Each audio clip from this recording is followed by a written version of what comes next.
570 খ্রিস্টাব্দে যখন আব্রাহা তার হস্তি বাহিনী নিয়ে কাবাঘরকে ধ্বংস করতে এসেছিল, তখন আল্লাহ নিজ দায়িত্বে কাবাঘরকে রক্ষা করেছিল। আর আজকে ফিলিস্তিনকে ইসরায়েল ধ্বংস করে দিচ্ছে, মসজিদুল আকসাকে মুসলমানদের দ্বিতীয় কাবাকে ধ্বংস করে দিচ্ছে। আল্লাহ কেন আবাবিল পাঠান না? অনেকের কাছে প্রশ্ন। 570 খ্রিস্টাব্দে আল্লাহ রসুলের আগমনের বছর। পৃথিবীতে একটি মুসলমানও তখন ছিল না। আল্লাহ পাক নিজ দায়িত্বে মুসলমানদের কাবাকে রক্ষা করেছিল। কিন্তু আজ পৃথিবীতে 200 কোটি মুসলমান। আমাদের রক্তে যদি আগুন না লাগে, এই 200 কোটি মুসলমানের রক্তে যদি আগুন না লাগে, আল্লাহ পাকের কোনো ঠেকা পড়ে নাই। আল্লাহ পাক ফেরেশতা দিয়ে, আবাবিল পাখি দিয়ে ফিলিস্তিনকে এবং মসজিদুল আকসাকে রক্ষা করবে। আজ পৃথিবীতে 56টি স্বাধীন মুসলিম দেশ, 200 কোটি মানুষ।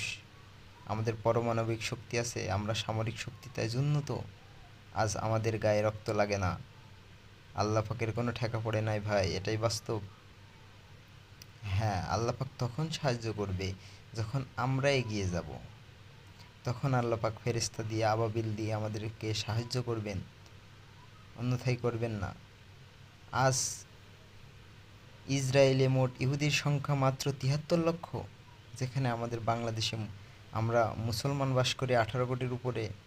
সারা পৃথিবীতে 200 কোটি মুসলমান, 56টি মুসলিম স্বাধীন দেশ। আমাদের রক্তে আগুন লাগে না। আল্লাহ পাক কেন আমাদেরকে সাহায্য করবেন বলেন তো? কেন আবাবিল পাঠাবেন? আল্লাহ পাকের কেন ঠেকা পড়েছে ভাই? আমরা আজ 200 কোটি মুসলমান, সাইদি সাহেবের ভাষায় 200 কোটি মুরগির ডিম হয়ে গেছি। আমাদের রক্তে আগুন লাগে না। সারা পৃথিবীতে মাত্র 157 লক্ষ ইহুদি। কষ্ট লাগে ভাই, অনেক কষ্ট হয়।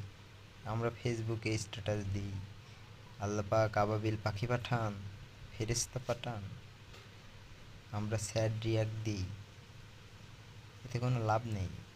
আল্লাহ পাকের মন গলবে না ভাই। ভালো থাকবেন। আল্লাহ হাফেজ।